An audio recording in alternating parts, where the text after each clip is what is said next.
Prince Harry and Meghan Markle are preparing for another festive season in California, surrounded by sunshine, peace, and the most important part of their lives, their children, Archie, who is now 6, and Lilibet, who is 4.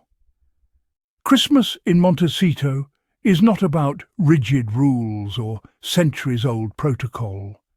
It is about warmth, safety, laughter, and creating memories that centre the well-being of their young family.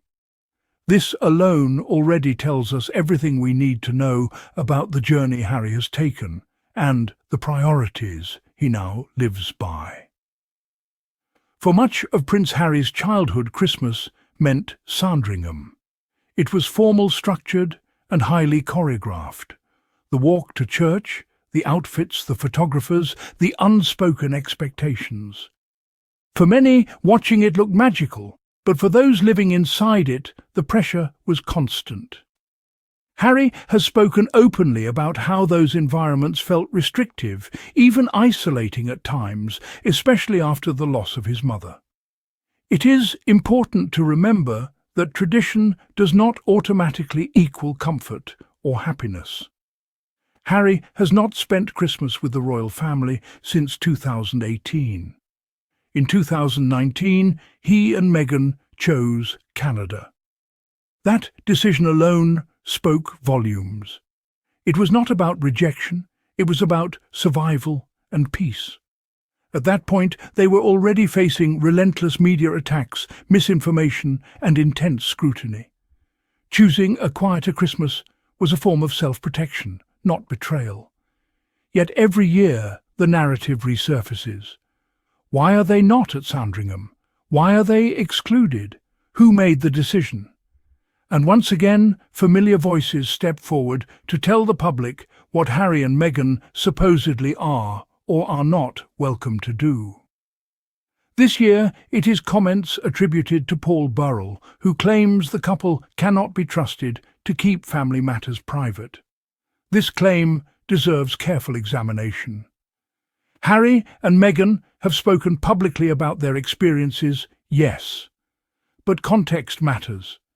They spoke after years of silence, after misinformation went unchallenged, and after mental health suffered in ways that were dangerous.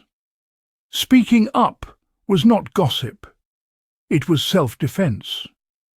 There is a huge difference between exploiting privacy and reclaiming one's voice after being silenced.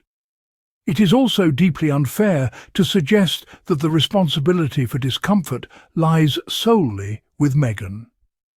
From the very beginning, she was expected to adapt instantly to centuries of tradition without support, while facing hostility that was often racially charged and cruel. To say she does not fit in ignores how little effort was made to truly include her. When critics say Sandringham is private family time, they are absolutely right. But that privacy has never been equally extended. Certain narratives were allowed to leak, while others were aggressively protected.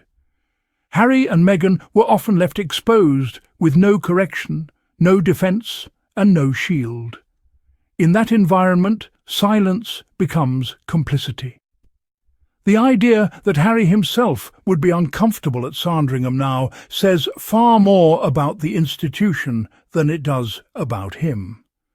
If a son cannot return home without tension, judgment, or emotional strain, then that is not a failure of the son. That is a failure of the environment. What Harry and Meghan have built in California is not an escape. It is a foundation. Their Christmases now are filled with intention. No cameras staged for tradition. No unspoken hierarchies. Just two parents choosing presence over performance. That is not running away. That is growth. It is also worth noting how often the phrase "cannot be trusted" is used selectively. Many royal stories have leaked over decades, yet accountability is rarely applied evenly. Harry and Meghan become the convenient explanation for discomfort that already existed long before they stepped away. There is also an emotional layer rarely acknowledged. For Harry, Sandringham is tied to memories of his mother who struggled deeply within that system. Expecting him to simply return and pretend those wounds do not exist ignores the very real trauma he has spoken about openly and bravely. Meghan is often portrayed as the disruptor. In reality, she asked questions that made people uncomfortable. She expected kindness where cruelty had been normalized. She believed transparency could coexist with tradition. When that did not happen, she protected herself and her family. That is not rebellion. That is self-respect. The claim that they will never be welcome back, even under a future king, reveals something important. It shows that the door is not closed because of actions, but because of change. Harry and Meghan represent a modern way of thinking that challenges silence, hierarchy, and emotional suppression. And yet, despite everything, Harry has consistently expressed love for his family. He has never denied the importance of his roots. He has simply refused to sacrifice his mental health or his marriage to maintain appearances. That should be admired, not punished.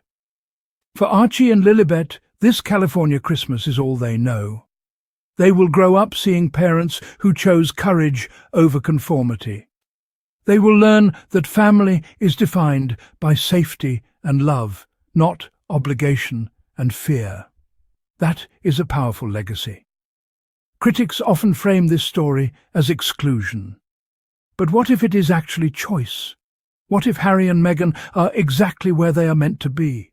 Away from scrutiny, raising children in peace, and redefining what legacy truly means. The constant focus on where they are not spending Christmas distracts from what they are doing. They are building communities, supporting causes, advocating for mental health and living values that align with compassion. That is far more meaningful than any estate or tradition. As the festive season unfolds, the contrast is clear. One Christmas rooted in protocol and controlled narratives. Another rooted in healing, freedom, and authenticity. Harry and Meghan did not lose a place at Sandringham. They gained something far more valuable: peace. And that is a victory no critic can diminish.